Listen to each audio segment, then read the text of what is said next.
The Bankers Committee, as part of its financial literacy and public enlightenment campaign, wishes to invite the general public to its first ever webinar series with industry professionals in attendance, providing advisory services to SMEs towards overcoming difficult times ahead. The webinar will help to build capacity and encourage virtual and e-marketing opportunities. The Bankers Committee, aimed at rejuvenating financial literacy and public enlightenment and guidance, wishes to invite the general public to its first ever webinar series with industry professionals in attendance, providing advisory services to SMEs towards overcoming difficult 11 a.m. prompt. The webinar will help to build capacity and encourage virtual artisans entertainment. No problem. Just write To register for this virtual general public, it's www.smegrowth.ng. This method is not used for SMEs towards overcoming 11 a.m. prompt. The webinar will help to build capacity and encourage virtual artisans entertainment.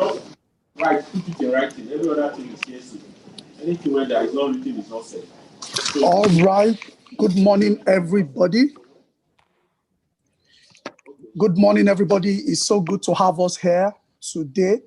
I want to use this opportunity to welcome all participants, to this webinar. First of all, I'd like to thank the Bankers Committee for putting this together, and also to appreciate all those who have come to join us in this discourse. It's been an eventful year for us.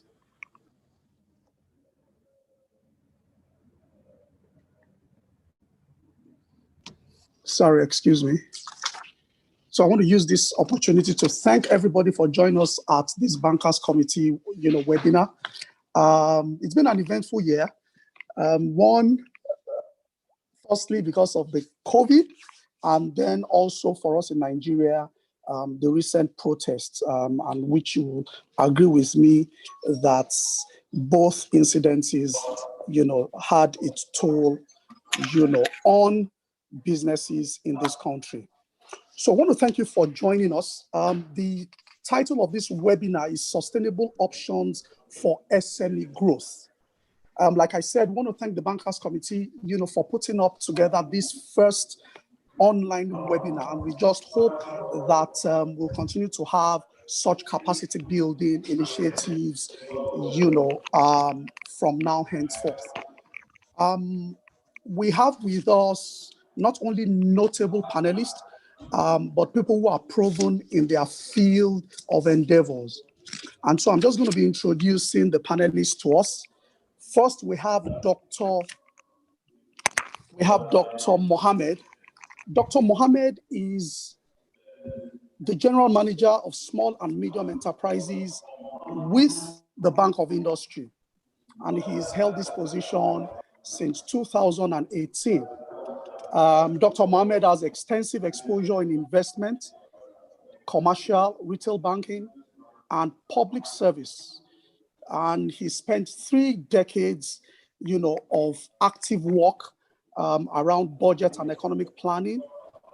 He's also had the opportunity of working with state governments like Kano State, Centerpoint Bank PLC, Tropical Bank PLC, where he served a decade there before becoming the acting MD and CEO.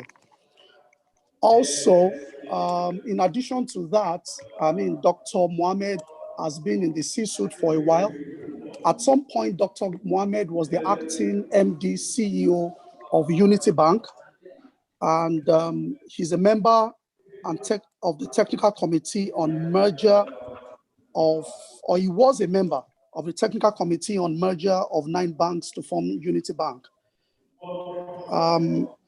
Variously, he served as member of the bank's board credit committee and has extensive knowledge around SME development, not only in Nigeria, but in the world as a whole. He's a fellow of the Nigerian Institute of Fiscal Studies, a fellow Association of Enterprise Risk Management, a fellow Nigerian Institute of Corporate Administration, a fellow Institute of Service Excellence and Good Governance, among so many. So I want to welcome you, Dr. Mohammed, for joining us at this Bankers Committee webinar. It's good to have you, sir. Thank you Also, we have Emmanuel Aga. Emmanuel Aga is the founder and CEO of Innovectives Group. Emmanuel runs a company that is focuses on partnership with the Shared Agent Network Expansion Facility. He has over 20 years of diversified and extensive experience in the last mile financial technology. Emmanuel is passionate about providing digital payment solutions, especially in a continent where transactions are still largely cash-based. Emmanuel holds a BSc degree in computer science and an MBA with specialty in leadership and sustainable.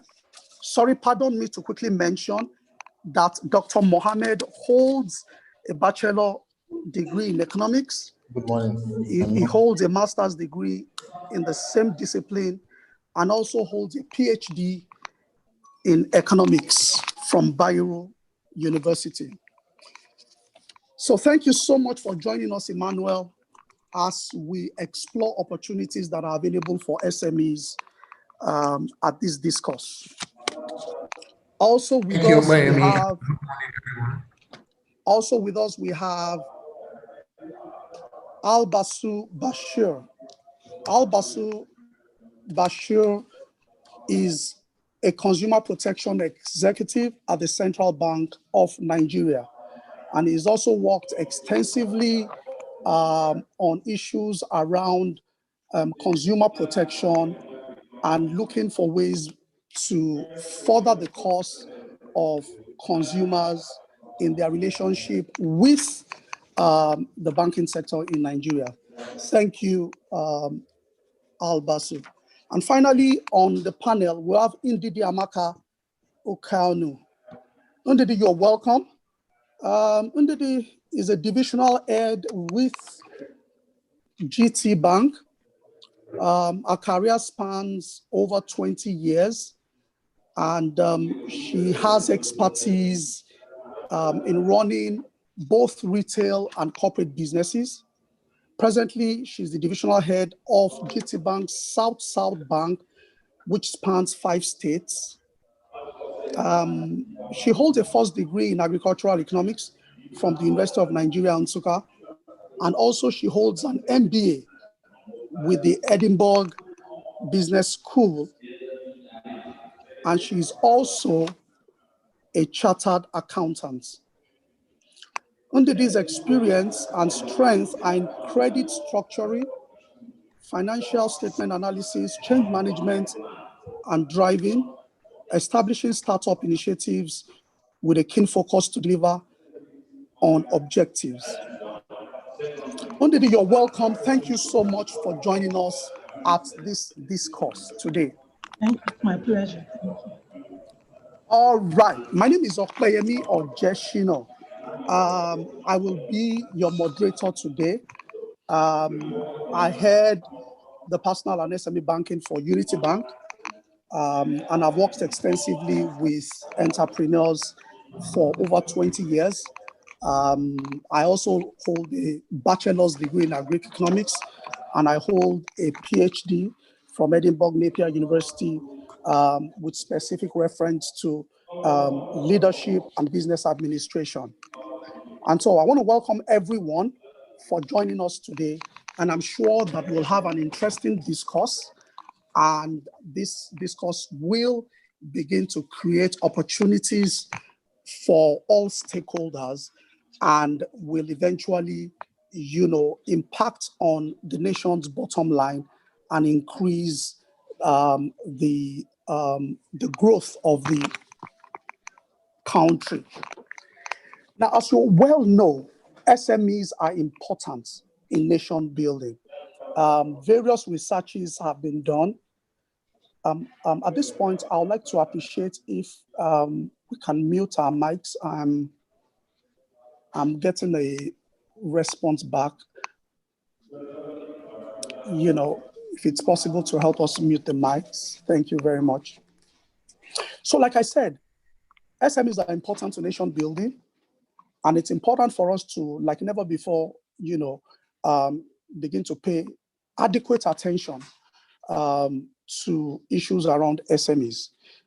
In Nigeria, for example, you and I know, based on data that is available to us, either from the Small Medium Enterprise Development Agency of Nigeria, that over 40 million MSMEs operate in Nigeria, and with conservatively over 90% of that in the micro space. That was from the research done by Smedan in 2018. PricewaterhouseCoopers have also said to us that Nigerians SMEs account for about 96% of total businesses in Nigeria. And that's the reason for us why we need to pay adequate attention to what goes on in that space. Not only that, conservatively, about 50% of the country's GDP comes from that space. And so it's important for us to have this discourse to begin to chart a proper course. In terms of gender, we've seen that 23%, are female in that space. It is expected that, this will increase. In the area of agriculture, we found out that close to 90% of operators in that space are, in the female gender. And we've seen considerable and, efficient impact in terms of creating the process towards growth, and towards the food basket of the country. Now, there are various challenges that SMEs have. These challenges are either inadequate working capital, stiff competition from large organizations, sourcing raw materials, low capacity utilization, managerial issues, capacity building, but we have also seen in recent times adequate attention being paid to help, reduce the impact that these deficiencies have caused in the past. And one of the reasons why this webinar is holding is for us to continue to channel, the path and the course towards, making that sector more effective and impactful. And so our discussion today will focus on how we can successfully secure or, look for sustainable options towards the growth of SMEs. And then I want to encourage all participants, if you have questions, you'll have the opportunity to send in your question in the chat space. I want us to take away from this session, tangible results that will impact on your businesses. And I'll also want to encourage us, to pay attention to the discussions by the panelists. So once again, thank you so much for joining us at this webinar. And I do know that we will have a good time to learn, to discuss, and to share during this time. You're welcome once again. All right, so I am going to go straight to the panel discussion. So once again, panelists, thank you so much for joining us. And so I will take these questions in no particular order. All right, Ndidi, I'm going to be starting with you. We'll just want you to share with us some of the strategies that GT Bank, has put in place in order to alleviate the bottlenecks faced by MSMEs in terms of access to credit. Because what we have seen is that most MSMEs, complain about either credit not being available or bottlenecks being, put, in front of them making it difficult or cumbersome to access, credit from either the developmental banks, the commercial banks, and also the MFBs. So could you please help us telling us what measures or strategies that you have in place for that? Thank you. Okay, good morning, everyone. And I'd really like to first share my sympathies and those of my organization to people who, as a result of COVID or the recent civil unrest, who have lost one aspect of their business, impacted in one way or the other. We share our sincere sympathies, but I must thank the Bankers Committee for putting this together. There is no greater time than to discuss sustainability, because it is the season to reset.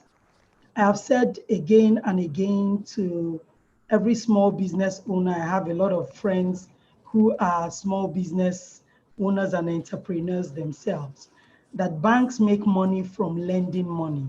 So there's no reason why a bank wants to shy away from making money. Every time there's a reason to shy away from making money, then there is something that needs to be taken care of. So I want everybody's mind disabused. The banks want to give you money. Now, when we narrow down to what has GT Bank done, and people say the future is technology, and I say technology is the here and now. And that is what we at GT Bank have leveraged to provide credit, to provide working capital or capex funding for small business owners. Because if you look at the sheer number of SMEs that we have in the country, and you look at the channels and the spread that the banks have today in terms of physical branch network and the number of staff in the entire banking industry, there is absolutely no way that the number of SME businesses can actually be served. So we have put together an algorithm, and we have specific products: quick credit for business, we have fashion credit and food credit, and all of these loans or facilities, as we like to call them, have zero human interface. So if the customer is on internet banking, he's able to access them as long as he qualifies. Now, your qualification, which is then the role that the business plays, is largely dependent on you. The determinant of if you qualify or not is a lot of your historical data. So, I like to laugh and say that a lot of people's past, as they say typically, is coming to catch up with them.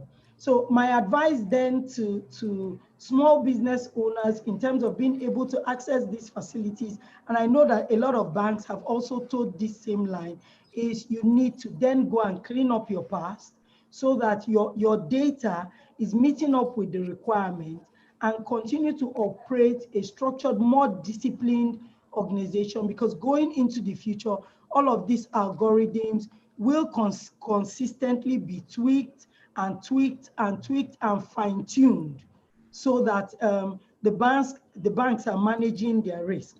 So we have all of those facilities currently available to customers who qualify, and you really don't even need to come to the banks at all. Now, that is one. Something else that we've done as GT Bank, and I think that people have lost what we're trying to achieve, is we do the food fair and we do the fashion fair. And I think one of the things that small businesses are missing. So everybody is coming in. We typically have 2 days, 2 weekends, 3 days. In fact, we've had a 4-day stretch in one of those instances. And what I find is, people are coming there because, I quickly just want to sell. The sales always great, but that's not the primary reason why we put those fairs together. We're putting it together so that industry operators can meet with each other. We're hoping that you can leverage those fairs and further your business, building relationships with your customers, building relationship with new customers, building relationship with fellow entrepreneurs, learning from the international community, and hopefully that is a launch pad for you to further your business, because at GT Bank, we truly want you to succeed. We believe that if the SMEs succeed, that is how we truly begin to conquer the issues in the country. You are so fundamental to if this country succeeds or not, and we want to be part of that story.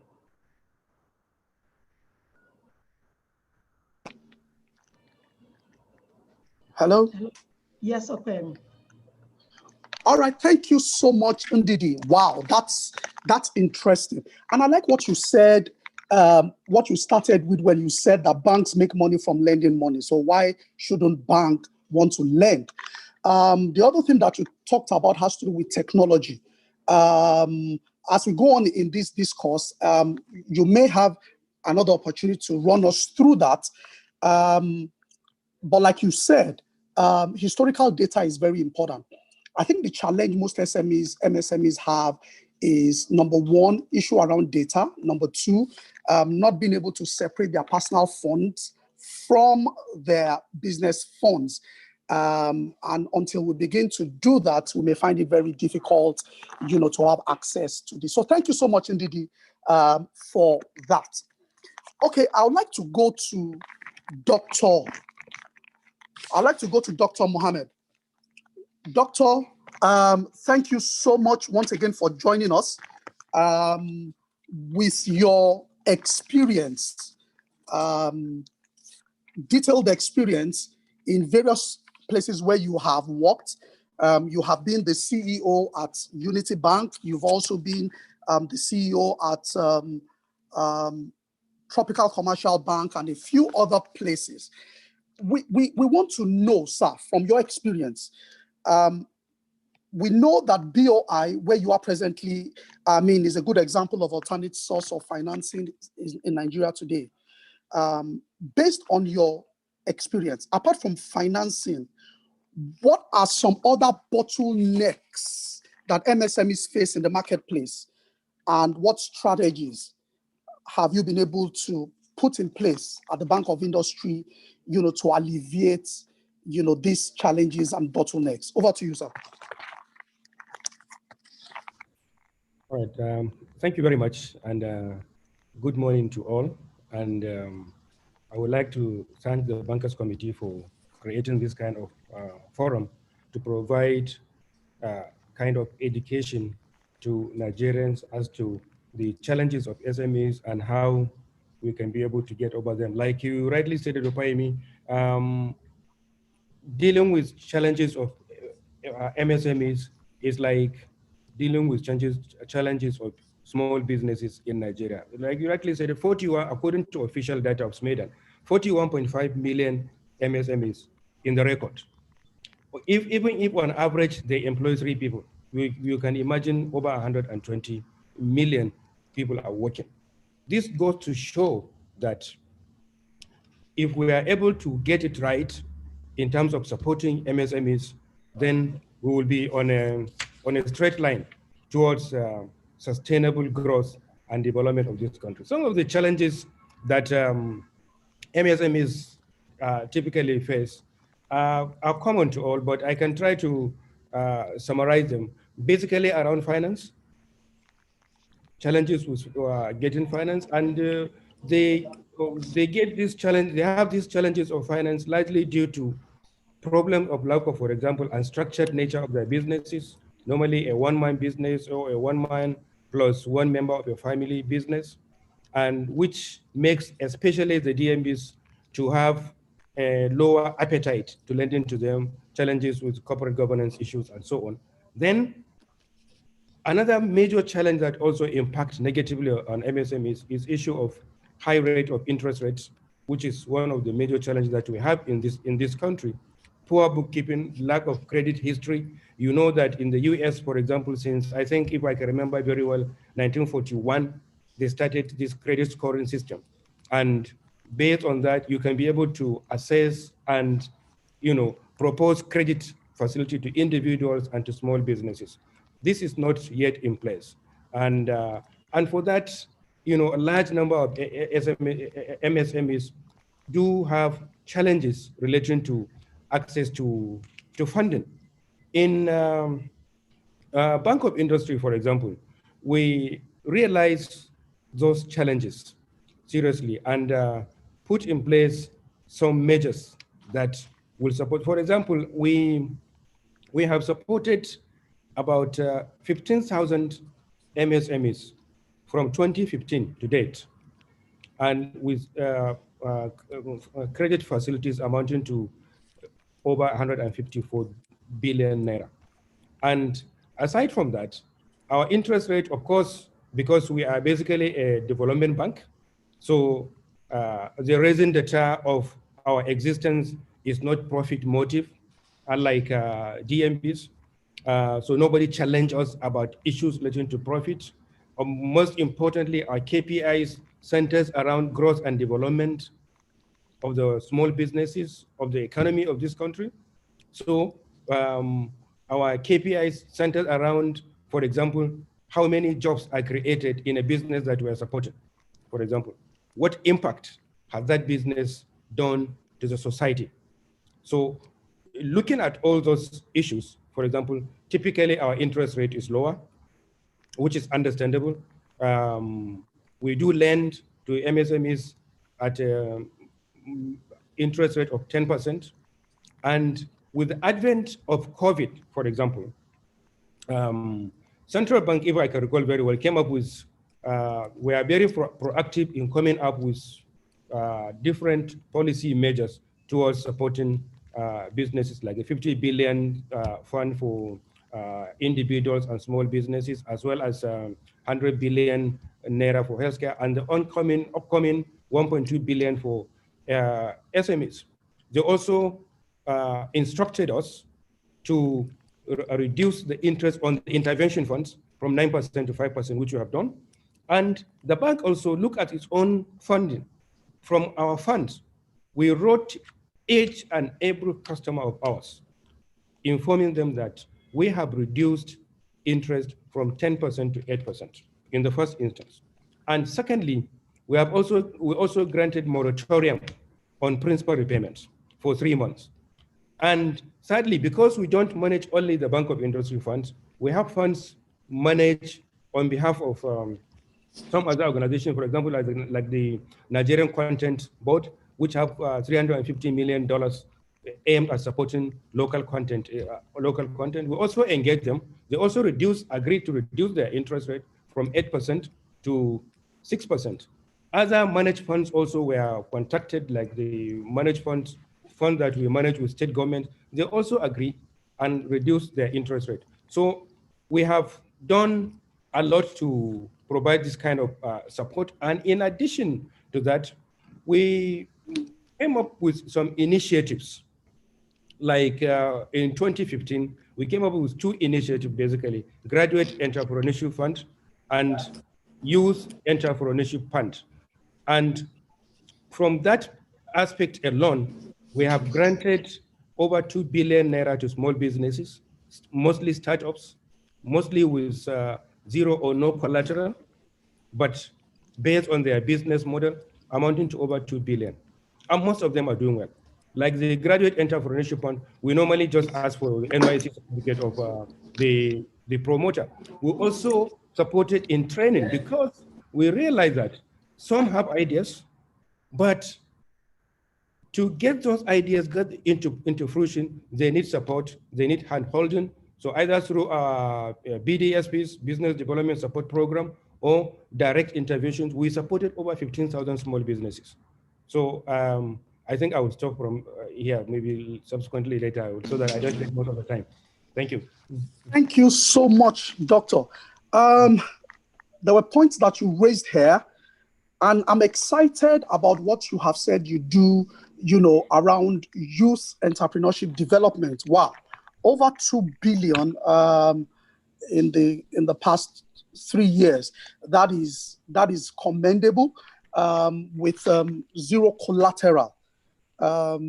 You also let us know that you've supported over 15,000 MSMEs from 2015 till date, and also you are deploying funds.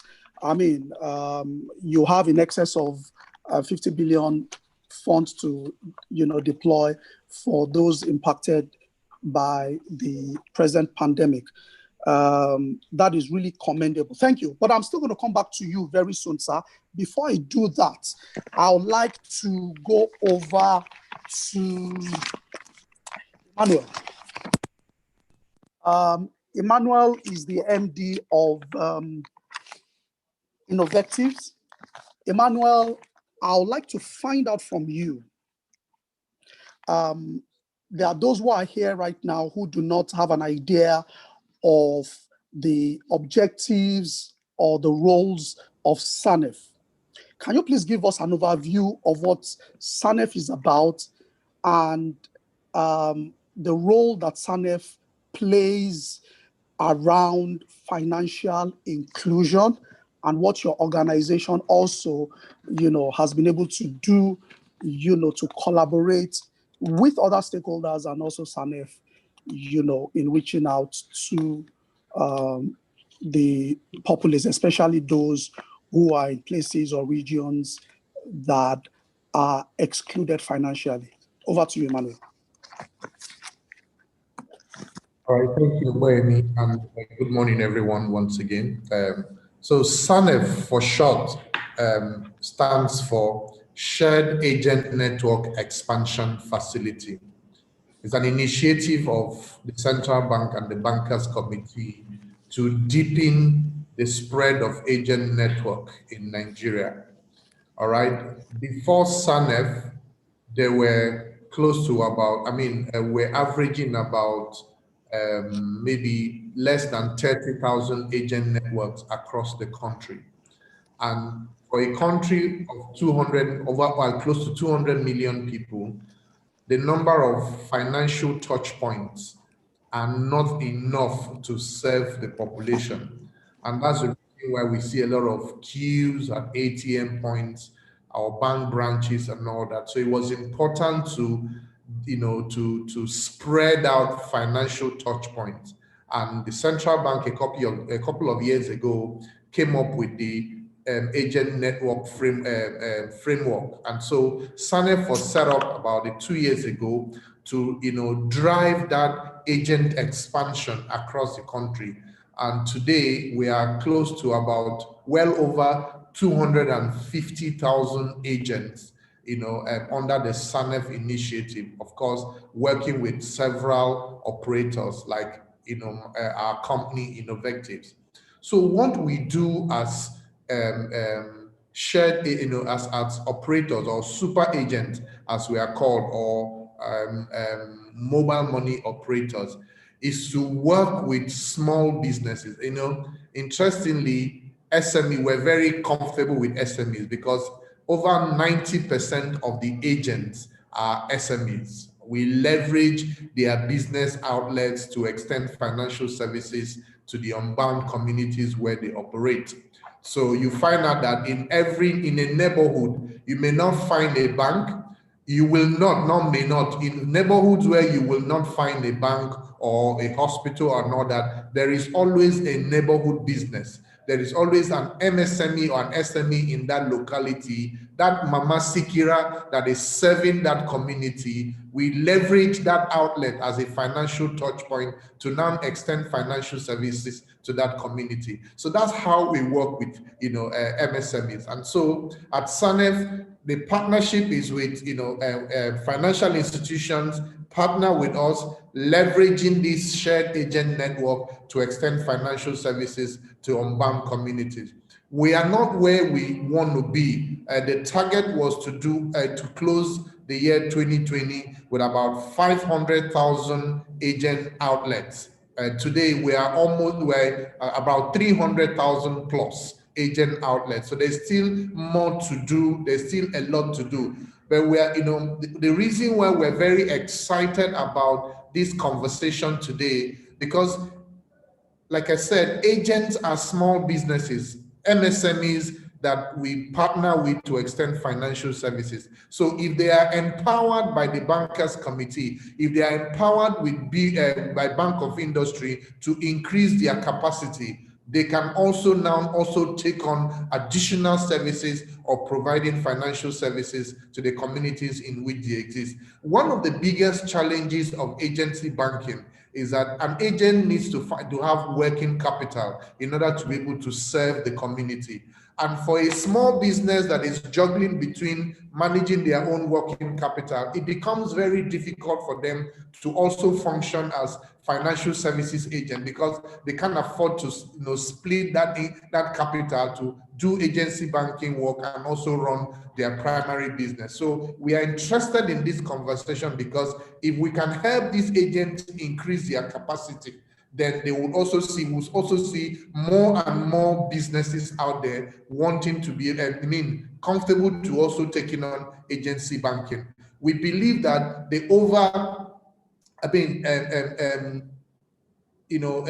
huge MSME population out there, if we can convert every one of them as agents, then Nigeria will have reached its target of being a properly banked country. Yeah, that's our target. Every merchant, we want to make every merchant an agent across the country. That is what our target is as Innovectives. Every merchant an agent, every MSME an agent. Thank you. All right, thank you so much, Emmanuel, for that. I'm still going to come back to you, Emmanuel, because you still have to take one more question. So the question that you have to take is this. So how can that small business in the neighborhood, how can that small business tap into this agency banking initiative? All right. Okay, fantastic. So we have, like I said, so SANEF is a coordinating entity, all right, for the shared agent network expansion facility. So if these small businesses, can visit SANEF website, there is they can get instructions on how to sign up as agent. Now, that's one aspect. So SANEF is available on all the social media platforms. So they can also, small businesses can leverage it and sign on. I know that, when we talk about social media or online, we tend to, disenfranchise a huge segment of this MSME population who are not connected. That brings me to our, so at every agent location, they have signages. All right, there's a signage that identifies each operator, whether it is Innovectives or IFIS or 3Line or Paga or any of the other operators that SANEF work with. So, it's just about, so if I want to be an agent and I cannot reach out to Paga or I cannot reach out to SANEF because I don't have their detail, I can ask the agent next door to me or close to me to say, I'm interested in this business. Can you put me in touch with the operators of this business, or the super agent or the mobile money operator who is running this business? And then that information can come to us and we will now follow up by onboarding that business to be an agent. So there's a lot of word of mouth going on, all right? We actually get more agents sign on via word of mouth referral than people coming to our website or going to our social media pages to apply. So we encourage small businesses. If you want to be an agent, if you cannot reach out to us, we, on our different websites, we have our telephone numbers, we have our sign-on forms. On SANEF website, we have sign-on forms and telephone numbers where if you're interested in being an agent, you can communicate with us and then we can now take you through the process. But where you cannot get online, where you cannot, you're not on social media, just ask that agent operator near you that you're interested in this business. Can they refer you to the operator, and we will take it from there. Every SANEF operator, within 24 hours of making contact with us, somebody will reach you and sign you on. Thank you so much. Emmanuel, thank you so much for that. I have to go on right now. I'm coming back to you, Ndidi. 1977, the Central Bank of Nigeria started the Intervention Fund Initiative. And from 1977 till date, total, global limit is in excess of about 40 billion.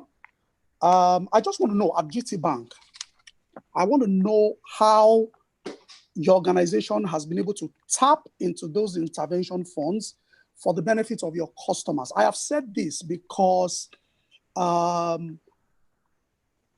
are concerned about profit maximization and cost minimization.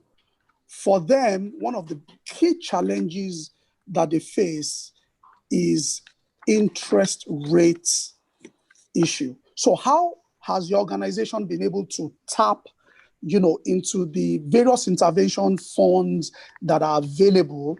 And I'll need you to also, give us a high-level overview of the process for applying for such funds. Okay, thank you very much. I'm going to be addressing a few issues with your question. One of the things with intervention funding, and we have to really be grateful to agencies like the Bank of Industry, like the central banks, who continuously come up with these intervention funds at interest rates that the bank could never think to provide funding. But the thing with the intervention funds is that the commercial risk of the loan still rests with the bank. So what is being provided is, like you said, addressing the issue of the interest rate, which is a problem for most MSMEs. It doesn't change the fact that the banks will not use their own risk acceptance criteria to assess who should have access to the loan and who should not. And this is bringing me back to my first point about data. What does your business say about you? I know that every time we look at the characteristics of SMEs and MSMEs, one of the things we always say about them is they are mostly unstructured. But I'm saying, as small as you are, it is time to begin to structure. One of the fundamental things that you referred to, Opeyemi, is the separation of the owner of the business from his business. That needs to be clear. There has to be, the owner needs to have discipline, and he needs to show in the numbers, in the way he runs the business with the banks. A lot of, and I can see in a lot of the questions, there's clamor for, how do I access this loan? How do I access this loan? I want a loan, I want a loan. I must serve a note of caution. If you are a startup, borrowing or setting up your business or funding your business by way of debt is not the way to go. Interest rate does not know COVID. It does not know weekend. It does not know there's lockdown. It does not know I broke my leg. It just continues to run. I recommend that every startup should go the way of equity. So it is funding from your own money. It is funding from friends and family who you sell your dream to, who believe in you, and don't be afraid to start small. Because when you start small, you can make all the mistakes in the world and it doesn't consume you. Remember, we're dealing with sustainability here. Yes, I know your dream is big, but you should only go into borrowing when your business has an established cash flow, a predictable flow that everybody can see. And on that basis, you can plan a repayment. So access to intervention funding is sadly the same access the same request that you would make for a loan, because all that has changed is the interest rate. The responsibility to ensure that the risk is adequately managed still sits with the banks. So I expect that the banks will follow their risk acceptance criteria. Okwayemi, you will permit me to maybe respond to Mr. Aga Emmanuel a little bit. No, you'll get to that. In terms of funding, okay, you want me to step back? Yes, just we'll get to that, later on, because we still need to talk about funding via intervention fund.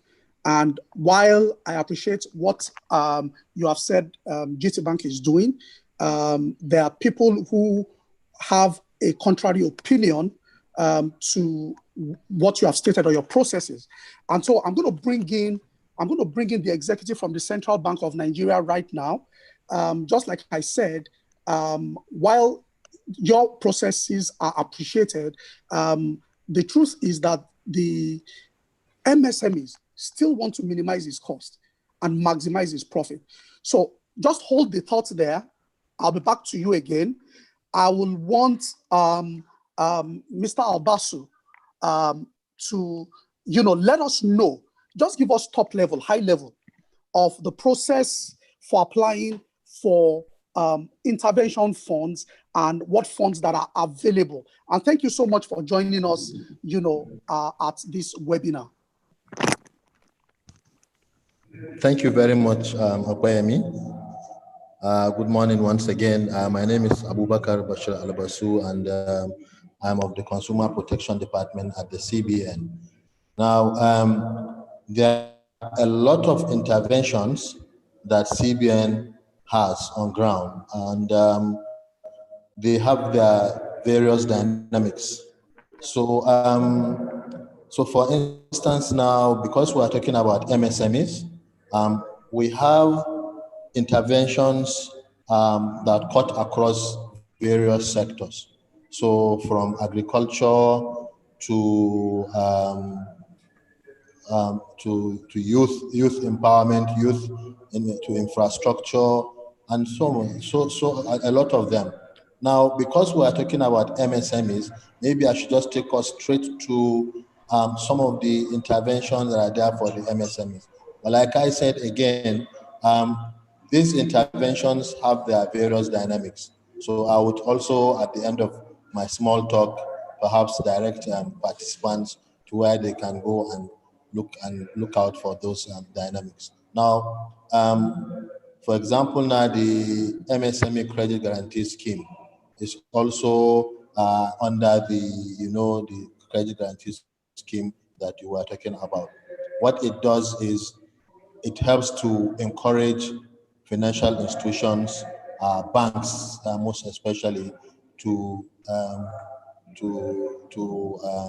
give out loans, encourage them into lending. Now, so what it does is it covers 80% of principal and interest, and is valid up to maturity date of the loan. And then the maximum tenure is 7 years. Of course, there is a 2-year moratorium. Now, basically, like I said, this scheme was developed to fast-track development of MSME sector of the Nigerian economy. Now, we have the MSME Development Fund, Micro, Small, and Medium Enterprise Development Fund. Again, I would like to even note, again, this one is also primarily to spur or to encourage MSME growth in the country and cater for their financing needs. So it will help for them to do their businesses at getting cheaper funds. Like the lady from GT Bank said, these ones are usually cheaper when it comes to the interest rate. So it will help to create more jobs and so on. Now, of particular note with this one is 60% of this is targeted at women entrepreneurs, and then MSMEs that are led by women. And then also there is a window that allows state governments to access the funds on lending to those enterprises in their respective states. There's the Youth Entrepreneurship Development Program. The CBN, the deposit money banks, and the NYSC came up with this so that it would help to assist in creating jobs for the teeming unemployed youth. There's also the Agribusiness Small and Medium Enterprises Investment Scheme. This is a window that came under the AXMIS. AXMIS is the agricultural credit, is the credit guarantee scheme of the government. Now, the Bankers Committee, the efforts of the CBN Bankers Committee with this is to actually basically support federal government's efforts at promoting MSME growth in agriculture and so on. So again, we have the entrepreneurship development centers. These are located in at least one geopolitical zone of the country. Also, this is to augment the efforts of SMEDAN, NDE, and promoting self-employment, job creation, and so on. Creative industry. The creative industry, we all know that is one area that is fast growing. And so this creative industry finance initiative was also introduced as a window under the AXMIS scheme to improve access also to, again, long-term and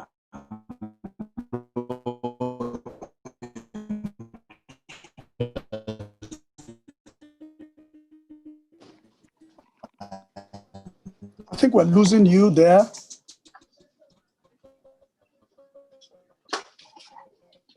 Can we still hear Albasu? I think we're losing you there. I think we're losing you there. Have the targeted credit guarantees. Oh my God. Yes. Hello. Yes. Am I now? Yes. Okay. Yes, you're audible now. Okay. But I need to quickly ask you. A follow-up question. Okay. While I appreciate you reeling out the intervention funds available through the Central Bank of Nigeria, and I'm glad that you mentioned that the MSMEDF targets primarily, conservatively 60% of that demography has to be women. But I need to ask you, do you have data? Do you have data in place to show the success of this intervention fund? Because one thing is this, MSMEs don't just want textbook knowledge. They need to feel it tangibly. So the question is, do you have data to support the impact? Have you been able to measure the growth? And what level of contribution has it done, in terms of, economic and nation building? And then once you are done with that, I'll go to Dr. Mohammed to ask him a follow-up question. Certainly there is data, even though I can't provide the data now. But what the CBN does is for all these initiatives, they monitor the progress. It monitors how they are performing. And in fact, like the issue of women you talked about, there's actually evidence that women are not getting access to finance, that most of the financing goes to men, and we know the crucial nature or the importance that women play in our economy. So, and that's actually part of the reasons why, this MSME Development Fund came up with that 60% for women. There's actually data, and if you follow up with the CBN almost on a daily basis, most of these initiatives, you either find new ones coming on or even existing ones being amended, to capture one missing link or the other, basically because of data.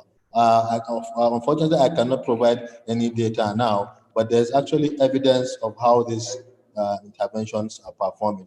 And let me do a follow-up question again. Sorry to cut you short before I go to Dr. Mohammed. information here and there has it that some of those requests, by the time they move from their banks of origin to the central bank for final approval, it usually takes, a while before a response comes from the Apex Bank. So I need you to, confirm how easy or hard it is for the developmental finance department to, make available final approval for this request. Because you see, the reason why we're here today is not just for us to talk and then leave this place and then go back our normal work without an impact. So could you please, in 1 minute, run us through what could be the challenge or challenges that allow that to happen? So could you help us within 1 minute? One of the major challenges that the CBN has noticed with applications for loans under most of these interventions is that Nigerians, a lot of people don't even have the knowledge to prepare bankable applications. It is not just about applying; it's about the applications meeting requirements and so on. In fact, as I speak with you now, the board of AXMEs is making efforts at creating more avenues in addition to the existing ones where Nigerians will be educated more as to how to prepare bankable applications. Most times, these applications fail because they fail to meet the requirements. And sometimes it's not even about, it's not even that the MSMEs don't even meet the requirements. They may have the requirements, but to prepare an application that would be bankable, that banks can also, like the lady from GT said, structured institutions make it's faster for them to actually apply and access this loan. So it's basically, in most cases, because of their customers' inability to prepare applications that would sail through. All right, thank you so much. There is something that I got from there. Businesses have to be structured. And indeed, thank you so much for drumming that in, to us earlier on, because whether it's intervention fund or it's credit made available by banks, without proper bookkeeping, it will be very difficult for MSMEs to access fund. I want to go to Dr. Mohammed. Doctor, we just want you to walk through, help us walk through some key programs by the Bank of Industry. I know that on TV, you showcase some of the success stories, but there are people who are here who may just be knowing about the various programs of the Bank of Industry today. So could you please walk us through a few of them with the success stories, tangible stories, if any? Thank you. All right, thank you very much for the question. Very good question. In Bank of Industry, we have basically 3 business directorates. There is the micro enterprise, which essentially is used to nurture micro businesses that will be supported to graduate to small and medium enterprises. And then hopefully they also get graduated to large enterprises. Our definition of micro enterprises is businesses that are typically less than 10 million naira, that requires funding of less than 10 million naira, mostly secured either by the assets that should be financed, or in the case of special programs like the Youth Entrepreneurship Fund or the Graduate Entrepreneurship Fund, we normally use the NYSE certificates. And aside from that, so what we do is micro enterprise, small and medium enterprises are normally businesses that are no more than 1 billion naira.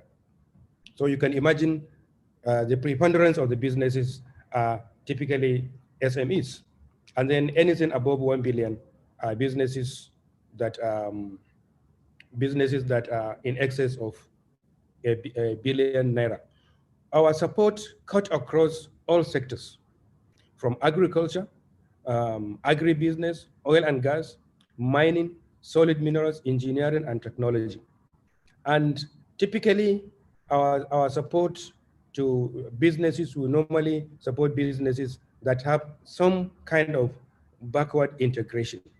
The essence of having backward integration is to generate more jobs, to generate more business for the economy. For example, if you support a big, large enterprise that can be able to secure raw materials or small businesses from micro enterprises, that is the essence of the having the whole linkages. And aside from that, we also provide support for businesses that are tailored towards supporting women.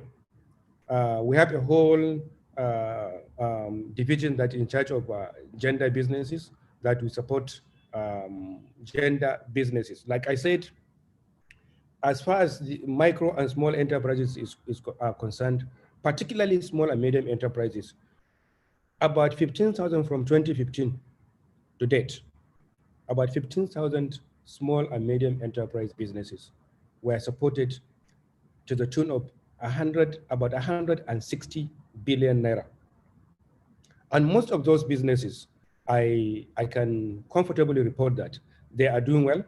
Of course, some of them were challenged by first the advent of COVID, which affected most businesses because they are small businesses, and most of those small businesses typically end up locked up. Everybody, all of us were at home because of the virus, and some of those businesses were challenged in terms of capacity to remain on board, capacity to repay the loans, and we came up with restructuring arrangement. We came up with interest reduction arrangement for those businesses. Then some of them also were also challenged by this recent NSAS riot. And what we do is we look at those businesses on case-by-case basis, notwithstanding the general support that we have given, more of a blanket support that we have given to all the businesses in terms of reducing interest, in terms of enhancing the moratorium. We also advise those businesses that we can, on an individual case-by-case basis, look at the peculiarities of those businesses, and if possible, do the restructuring beyond the 3 months special waiver that we have also granted to those small businesses. And aside from that, we engage those small businesses. What we do is every quarter, we do customer forum for SMEs across the 6 geopolitical zones. Because of the pandemic, we did a special webinar session just about 2 months ago, and we intend to be doing it every quarter to directly engage those customers and potential customers and see where their challenges are and see how we can be able to provide support. And we can provide those support, especially for startups, using our initiative of business development service providers. And those business development service providers are consultants that we engaged, our consultants that at our own cost. Yes, sir. That they are consultants that we engage at our own cost, that are advised to handhold small businesses and support them, advise them, especially on issues relating to structuring, bookkeeping, corporate governance, and so on, so that they can be able to have the capacity to access funds even beyond Bank of Industry. So thank you very much. Thank you very much, Doctor. Okay, now something that caught my attention was the customer forum that you mentioned that you organized across the geopolitical zones. Fantastic. And you and I know that up until this year, if you had told these MSMEs to join you in a webinar, they would have frowned, and they would have told you there's no data, you know. So I'm going to come to you, Ndidi. Ndidi, I mean, that's the new normal now. You and I, you know, agree, you know, with that. It is not that digitalization has not been with us. It has always been, but usually situations will always push users to a point of adoption. And we found out through history that for those who are early adopters, you know, they will adopt, you know, immediately innovation come up. But those who are laggards will do that because situations have warranted them to do that. So I'm going to ask you this, Ndidi, what in your own opinion, how do you think that MSMEs can leverage on technology at this time and going forward? I mean, banks are putting up a lot of technology apparatus here and there to make customer interface, you know, shorten. How do you think that MSMEs can leverage on technology to minimize cost and also, you know, maximize, you know, returns from their businesses? And over to you. In terms of minimizing cost and maximizing value, I mean, you will never ever be able to discount technology. When I look at what has happened in the space in the recent times with COVID and all of the disruptions to business that we've seen this year, one of my strongest recommendations to small businesses is diversification. Diversification in every way. So I will bring diversification to channels, okay? Because it is one of the, anything you diversify, you have immediately managed or reduced that risk.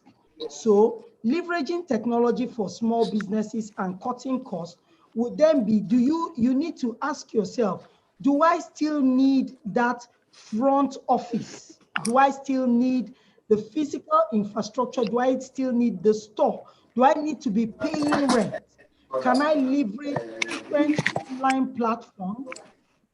Can you hear me, Okpem? I can hear you loud and clear. Okay. Can I leverage all of the free channels or platforms that are available out there? Can I leverage SANEF to push my product? Can I leverage the SANEF network to push my product? One of the things that I think will be helpful, that I think a lot of small businesses in like industries need to start to do, is the kind of structure that we have seen with the Nigerian Bar Association, with the ICANN, is to start to self-regulate. So cooperatives, they need to start to band and form pressure groups and start to check themselves. In all of those groupings and pressure groups that they form, knowledge will be driven across those ranks. People will know more. People will understand how to use technology. People will take advantage of what is already available out there, including technology. So the first thing I would think of for technology would first be, how do I put out my product? How do I sell my product? Advertising is now available for much less because of technology. So beyond putting the product out there for sale, can I advertise on technology? Is there technology available that I can use in managing my books? Is there free technology available on the net? Do I need to actually go and for now that I am still small, do I really need one accountant? Or can I get someone who works on a platform that I can pay on a contractual basis for a few hours a day, for a time period to look through my books and put some of my requests together? There are just so many things that technology has done today to cut costs and open possibilities. So those will be some of my immediate recommendations. Thank you so much, Ndidi. That's fantastic. My take home from that is that, you know, MSMEs don't have to spend too much. There are various apparatus that are free that they can, use online and even offline. So I think the challenge sometimes is, like you said, and I think what you said is instructive. Somebody starts a business today, he wants to quickly get an accountant, and then he needs another person who is a personal assistant. Just start small and grow organically. So thank you so much for that, Ndidi. Right now, I want to quickly do something. I want to bring Albasu on. Yes, please. Yes, please. Let me just add an example, because we should learn from nature. If you look at the typical Nigerian business, when we start, we want to have this huge building. We're big on the look. But if we look at a lot of the Asian compatriots from all over the world who come to set up or drive businesses in Nigeria, you will see how lean and how small they operate. And if you've grown up in Nigeria, we have seen how some of them have become huge conglomerates from very tiny shops. In fact, a lot of them were operating in their homes. So we should also learn from the successes in our society, because Nigeria has actually had a number of success stories. Fantastic. Fantastic. That's very instructive for us. So for those of us who are here, please let us take that. It's absolutely important. It's good to grow organically. And we need to spend time putting processes in place that allows organic growth. And like Ndidi said, the reason why we have the Asian giants today and very successful Asian and Jewish organizations is because of that organic growth. Absolutely important for us. At this time, I want to quickly bring Albasu. Albasu has another meeting at the central bank. Albasu, would like you to take your parting shot before you go. I want to sincerely apologize for keeping you waiting. So over to you. Let's have your parting shot before you go, Albasu.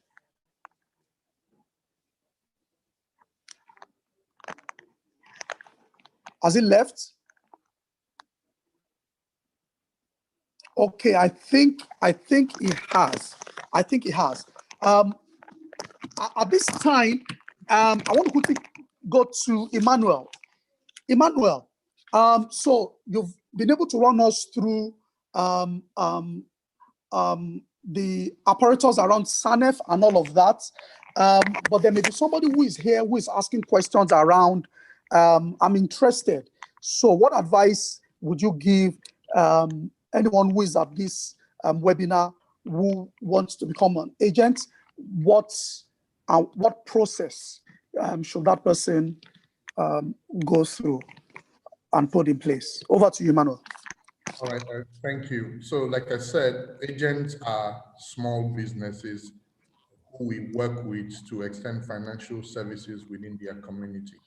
So if you run a small business and you have customers and footfall into your business, you already qualify as an agent, and that conversation can start.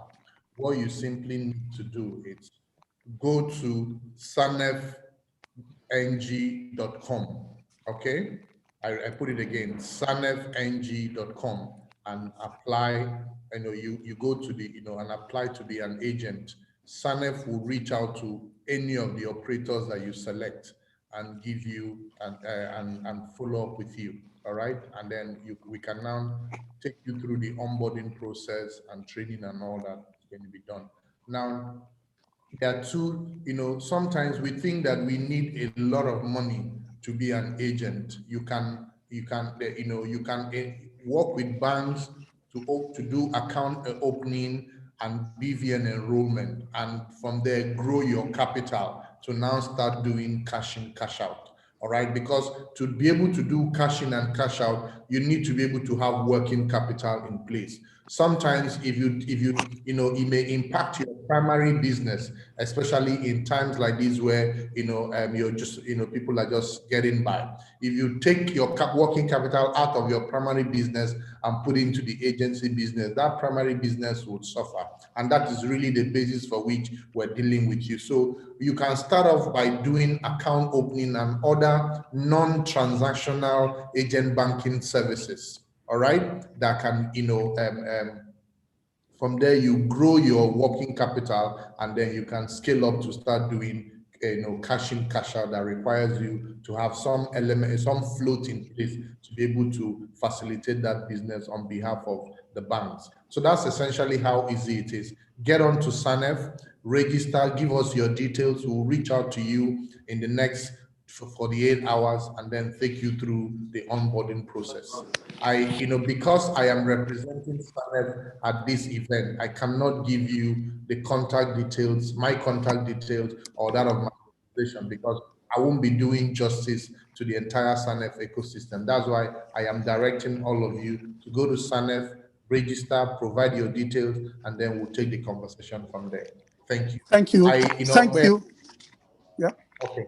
And maybe on my parting shots, there are certain things we've also noticed as needs of small businesses that it may be important to share with the larger banking community so that we don't just throw money. Sometimes small businesses are not, we may think it is loan they are looking for. It is actually not loan they are looking for. So I have some thoughts, but maybe allow you, when you come back to me again, I can share some of those thoughts. Thank you so much for that. Now I'm going to take my last question, and once I'm done, I'm going to open the floor for the participants to ask questions from the panelists. It's one question, and I'm directing this question to Dr. Mohammed, and I would also like Ndidi to, comment on it. I'm bringing you, Ndidi, in because you're a woman, and this question has to do with women MSMEs. Doctor, for women that are here in this webinar, what advice do you have for them with regards to tapping into opportunities that are available in the MSME space? Now, I've said this because women are disadvantaged in so many areas.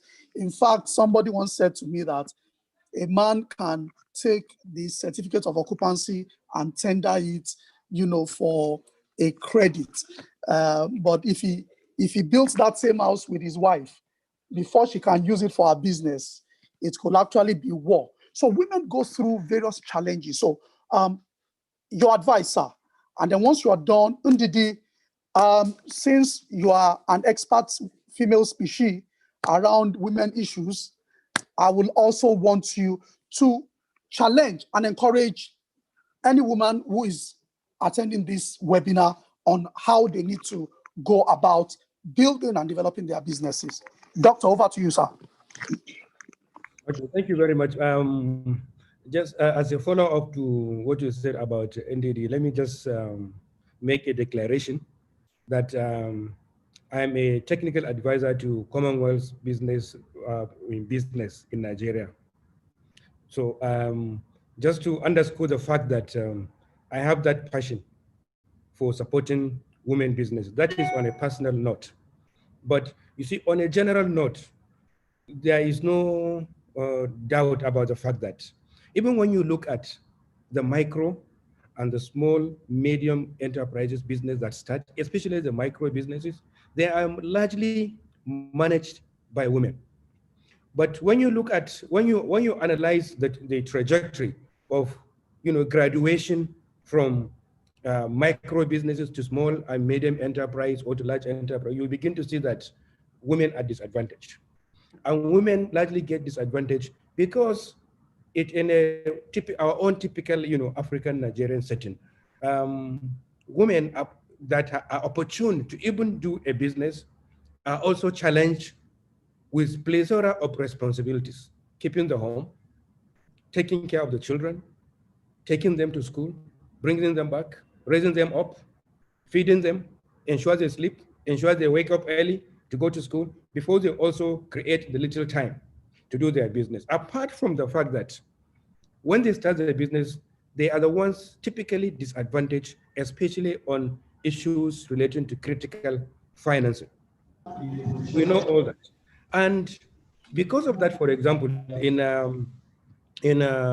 Bank of Industry, we have a whole, like I said earlier on, we have a whole division that is in charge of gender inclined businesses, supporting women businesses. And the terms and conditions of giving out loans to women businesses are much, much lighter than typical other businesses.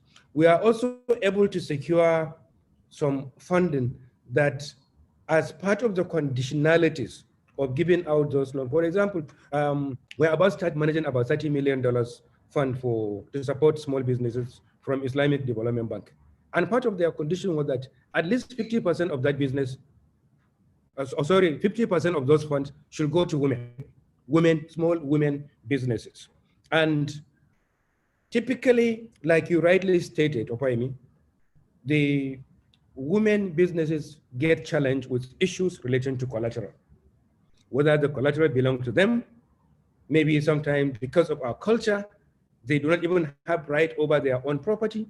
A man can go and take his own property to a bank and take a loan, but a woman, even if the property belongs to her, maybe she has to seek for permission and so on. So there are a lot of challenges, and those challenges are largely addressed to the extent that some of those facilities, we provide some kind of lighter, conditionalities especially in terms of collateral. And again, even when you have bigger, small, I quote, say bigger in quote and unquote, like 500 million facility, for example, or 200 million facility, those businesses get advantaged, if I can use the word, if, for example, we can see that it's either led by a woman, or there are women on the board, or there are women. And we know that even in our own society, we know that at the risk of sounding selfish, everybody is being brought up to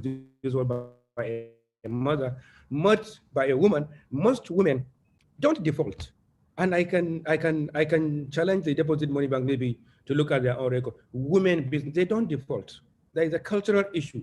But so we need to look at how we can lighten up, if I can use the word, lighten up the especially collateral arrangement and the interest rate that is being charged on businesses. It should be really, much lighter as well for women businesses rather than men-inclined businesses. Thank you. Thank you so much for that. Ndidi, we need your expertise on this matter. Yes, so thank you very much. I mean, I'm excited to be talking to my women folk, and I think thank you very much, Dr. Mohammed. I'm glad to see that we have a natural advocate in you. The truth is that the world is beginning it has seen the value of supporting the woman and is increasingly focusing on women, both bilateral and multilateral agencies. When they interface with Nigeria, you will typically find that they would say, whatever we're doing, one of the conditionalities is women must get X percentage, that percentage. And I think that it is time for women to step out. So by way of advice, the first thing I would say to a woman is lose your fear. You are more than you think you are. By nature, by culture, when you were being raised, you were naturally being raised as a manager. You have those skills. You manage people, you manage resources. If you're not managing your children, you manage your younger ones. You manage something for your mom. You manage resources for the home. You are managing resources today for the home. There is no difference between those managerial skills. They are actually transferable to the workplace. The woman has more disciplined than the average person. That is the truth, because of the nature of her upbringing. So by the time you find a man who has 5 years experience, if you add the woman's experience from her teenage years up to when she's working, she has already gathered about 15 or 20 years. So she comes with the natural discipline. But I think that the women folk need to lose their fear. Yes, you naturally come with a plethora of responsibilities, like Dr. Mohammed rightly pointed out. But I will share something from my experience. But before I say so, I say it doesn't matter how difficult it is to conquer your circumstance. The truth is that the benefits of conquering your circumstance significantly outweigh whatever difficulty you're dealing with. You have to see that when a woman prospers, the truth is that she is lifting a generation of people out of poverty. That is just the simple truth.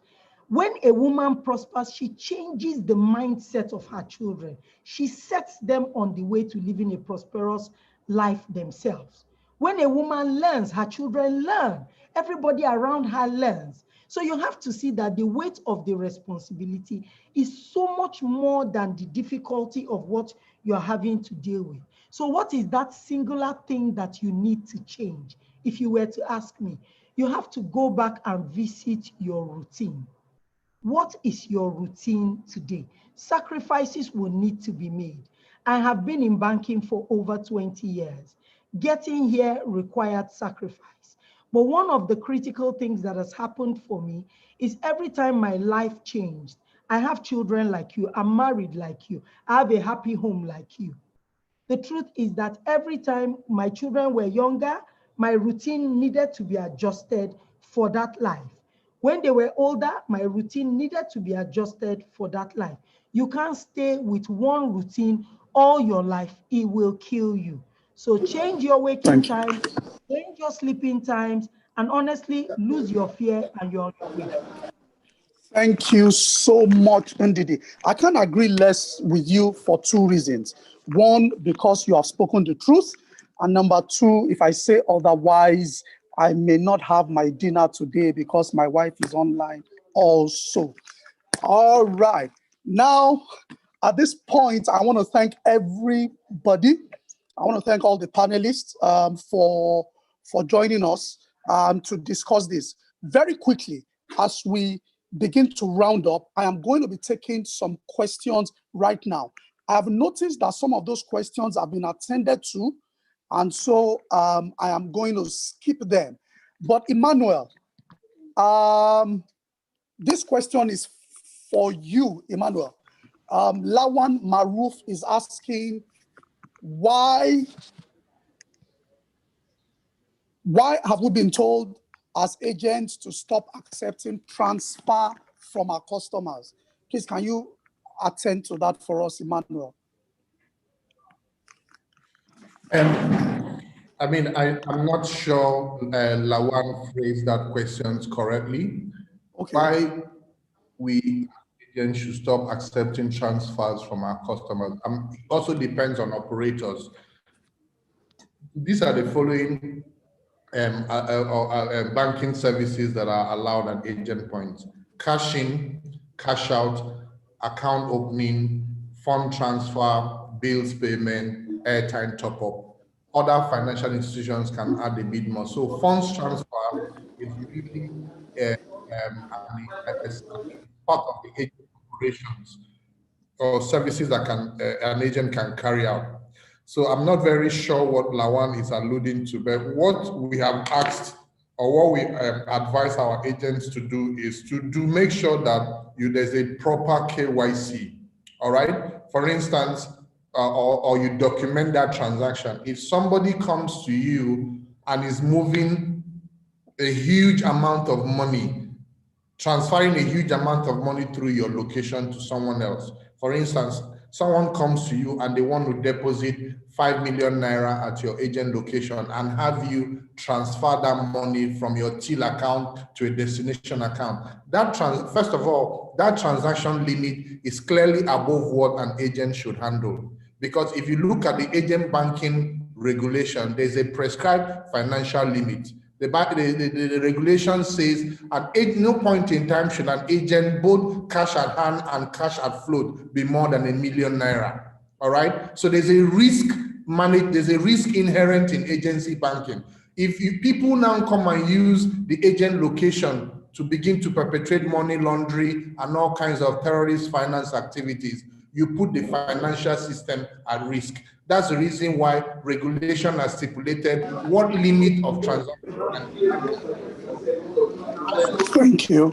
Depending on operators' risk appetite, operators do vary how much an agent can do at their location, but fund transfer is part of the business. All right. Thank you very much. Thank you very much for that. Okay, Ndidi, this is for you. Someone is saying that you are selective at your bank with regards to who you lend to.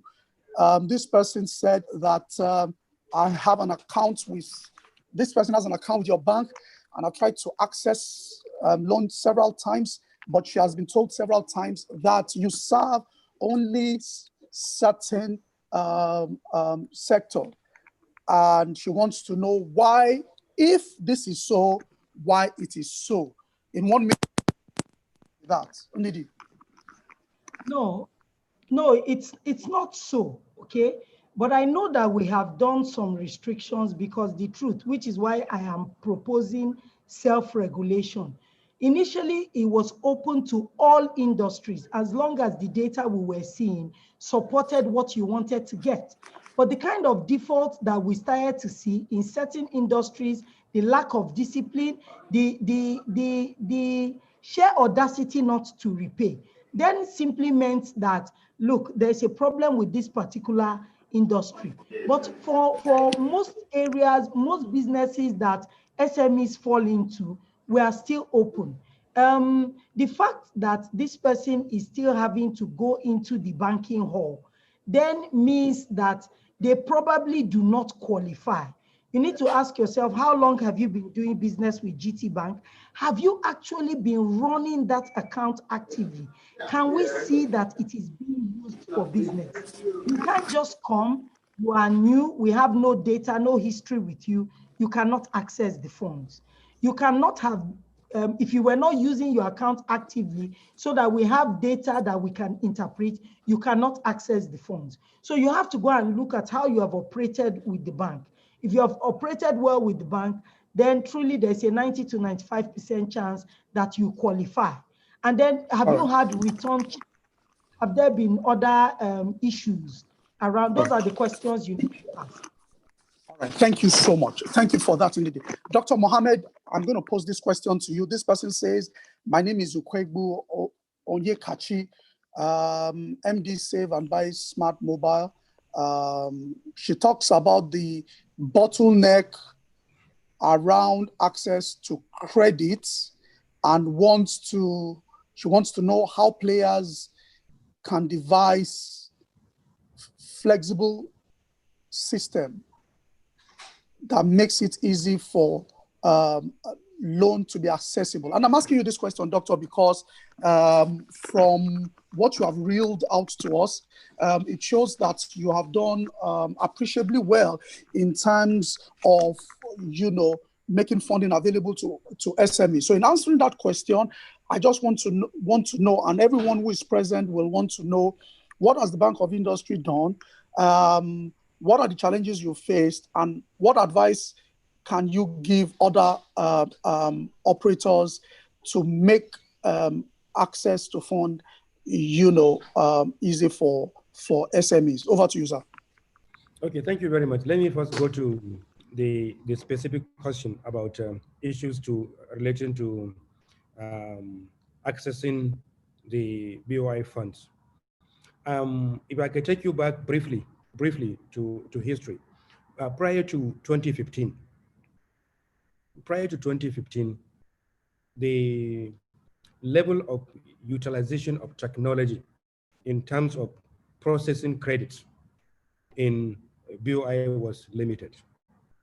But between that 2015 as a result of the Executive Order 001, Presidential Executive Order on Ease of Doing Business, we virtually automated our businesses.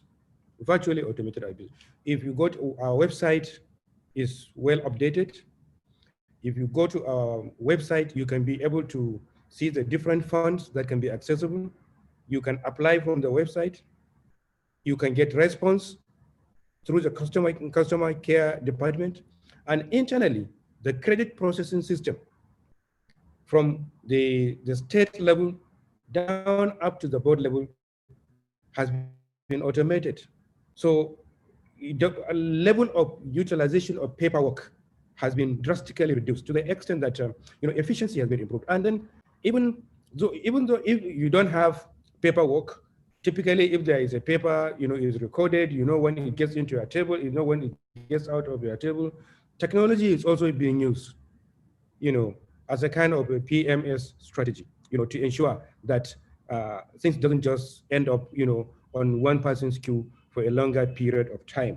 This question came up at our webinar session, and we explained to our customers very, very clearly. Some of them are not aware of that kind of internal process. Some of them think that we carry files. Some of them think that you need to go physically to a branch. And that has drastically supported the bank, especially during this pandemic, where virtually everybody was at home. Even though we are at home, but we are working.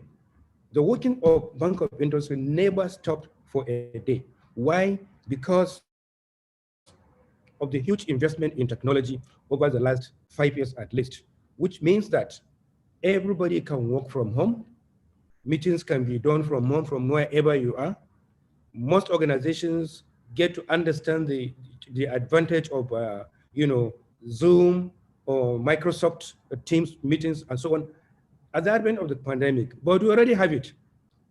So we did not spend any money in additional investment, and that has drastically supported in improving our capacity to efficiently service those customers in that respect. On general note, in terms of advice to the deposit money, I think there is some kind of distinction, because like I said earlier on, the reason that of a deposit money bank primarily is profit, but fundamentally also on a general note is development and growth of the economy, because the economy the two has to go together. Yes. If the economy do not grow, there is just no way that profit can be made. You cannot be making profit in isolation of the larger economy. That notwithstanding, we know some of the challenges, for example, initial challenges, which some of the big banks now have been able to get over them, are issues relating to, for example, liquidity. And that is where Bank of Industry came into intermediate. Deposit money bank assume the credit risk, and we provide the liquidity. Why? Because deposit money banks understand those customers very well. And if they pass through the risk acceptance criteria, they can be able to guarantee them. And the kind of funding we get is, even though it's a government bank, it is not, the funds we get are not owned by government. I just mentioned the Nigerian content, for example, which is government for. Yes. But for example, in 2018, we raised $750 million from Afrexim. In 2020, this year, we raised $1 billion through support, spearheaded on a, arrangement, syndicated arrangements spearheaded by Credit Suisse. All those funds are meant to be, apart from the managed fund, like the Islamic Development Fund I mentioned, there is a Dangote fund. All these funds are supposed to be deployed to those small and medium enterprises businesses. But again, some of those businesses, even if they don't want substantial any profit or whatever, they still want the money to come back. We also want the money to come back, because it is when the money comes back and the businesses that we support are growing, the money that comes there can be used to deploy to other businesses, and the entire benefit at the end of the day will be for the economy. My just simple advice to deposit money, but maybe, is just to politely, because at least for the benefit of doubt, I have the experience of the other side. I know what it means, but we just have to look at that thing called risk acceptance criteria, because once that thing is defined and it is not really favorable to SMEs, you find out that you may not be able to support SMEs. You find out that you can only be making profit by deploying substantial part of this your monies in other maybe fixed income securities and so on. Thank you very much. Thank you very much, Dr. Mohammed. All right, I'm going to address this question to Albazus at CBN. I mean, all of us agree that there is a need for concerted effort to be put towards, assisting women who are in business. And thank God, Doctor is here, who is a strong advocate. Ndidi is also here, who is the epitome of that group, and I'm also here. I do not want to miss my supper. So I'm going to ask you this, Albazu, talking about the intervention fund and the allotting of 60% of the funding in that basket to the women. The challenge is around education and language. So the question I want to ask you is this, or somebody is asking this question. So how do we eliminate or bring to barest minimum the challenge of education? And when I say education, I'm not talking about English or whatever. I'm talking about financial education and also the barriers around language and orientation for the women. How do we go about that, Albazu? And what is the central bank doing or have done to help alleviate that?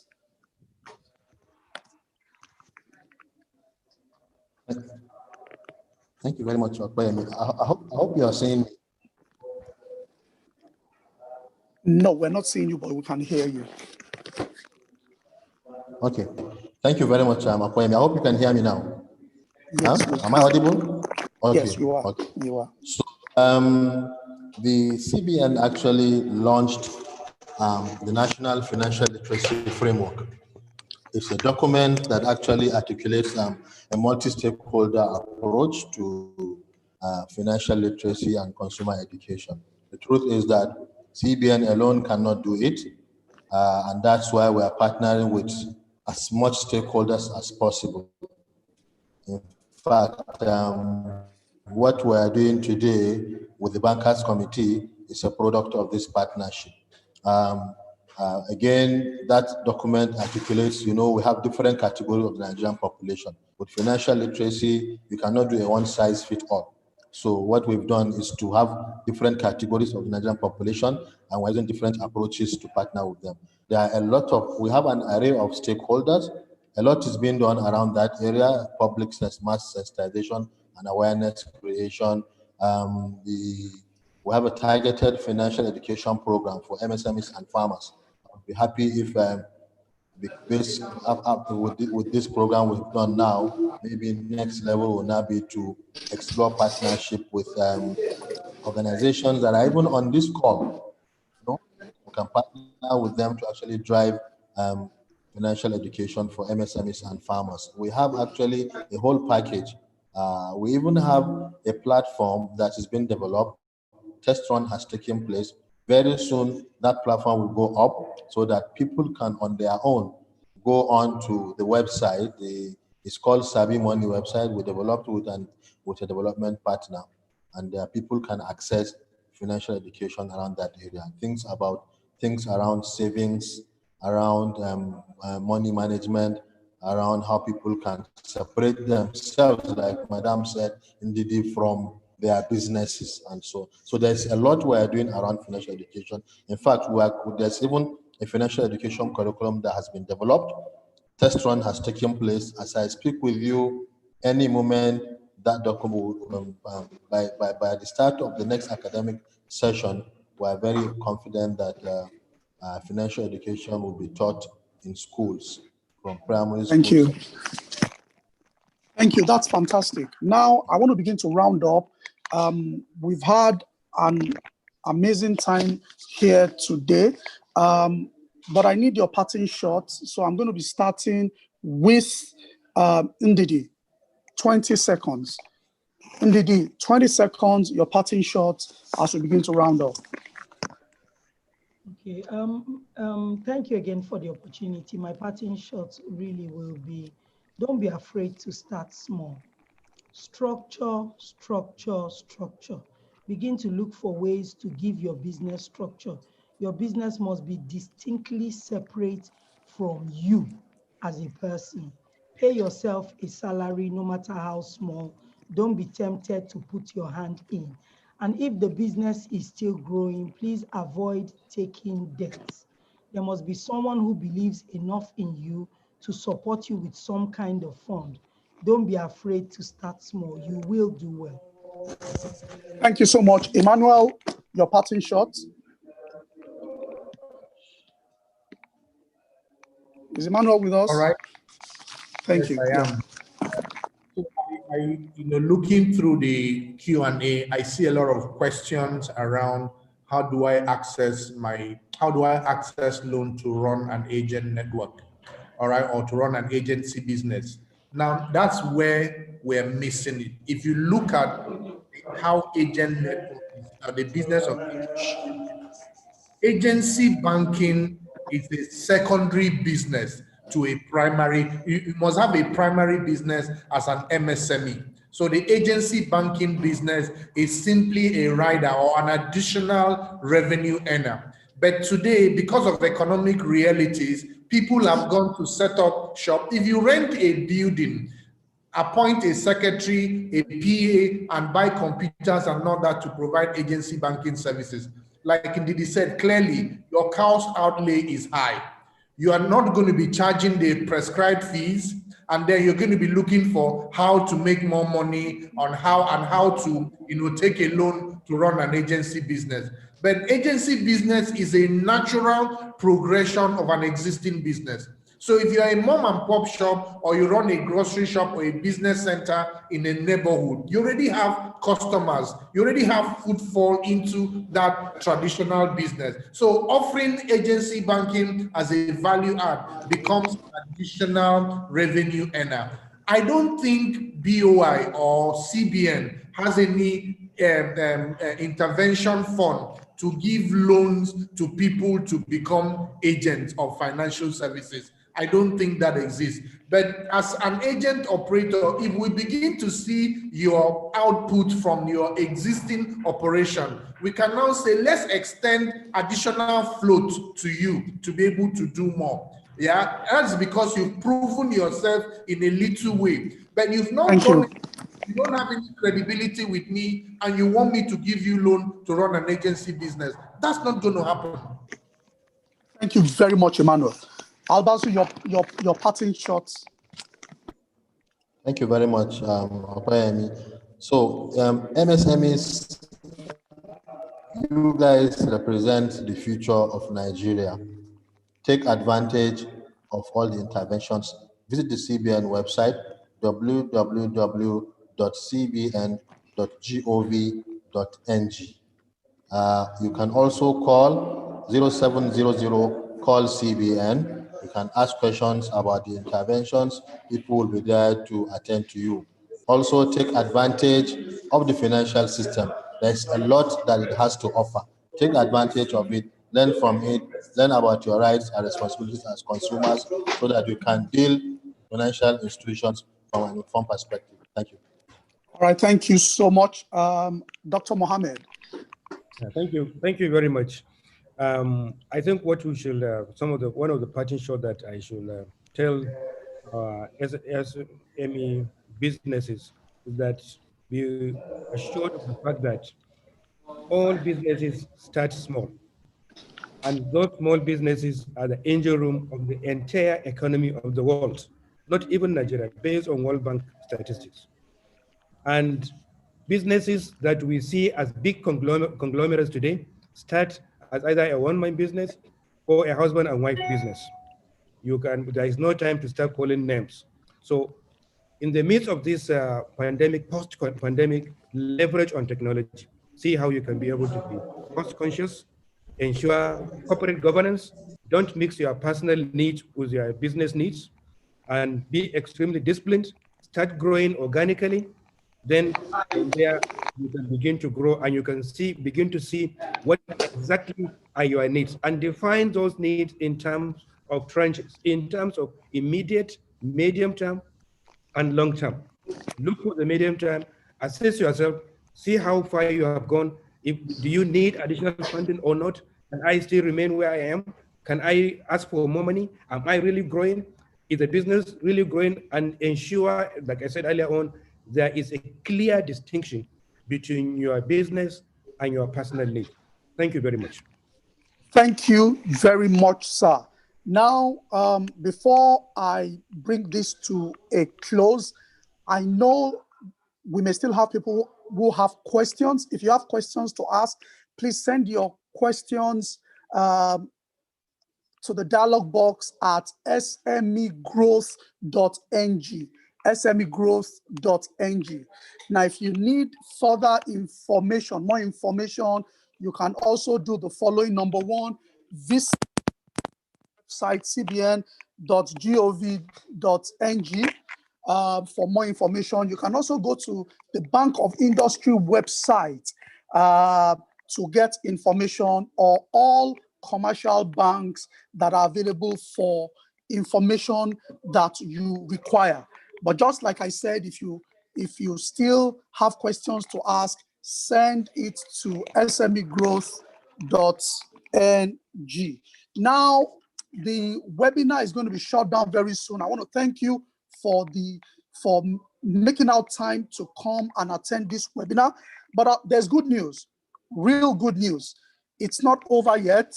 Next week, Thursday, the 19th of November, we will continue. So we're having a webinar, another webinar that we've titled Stimulating SMEs for Growth.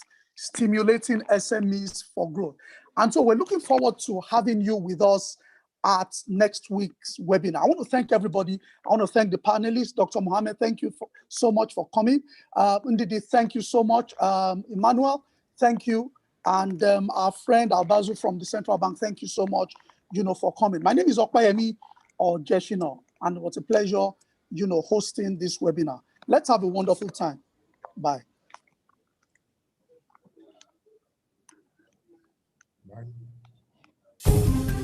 The Bankers Committee, as part of its financial literacy and public enlightenment campaign, wishes to invite the general public to its first ever webinar series with industry professionals in attendance, providing advisory services to SMEs towards overcoming difficult times ahead. The webinar will help to build capacity and encourage virtual and e-marketing opportunities aimed at rejuvenating this sector, increase capacity, and provide guidance for accessing the various intervention funds. Theme: creating access to resources for SME growth. Date: Thursday, 12 November 2020. Time: 11 a.m. prompt. This program is open to SMEs, market women, artisans, entertainment industry, business consultants, regulators, and the general public. To register for this virtual event, simply visit www.smegrowth.ng. This message is brought to you courtesy the Nigerian Bankers Committee.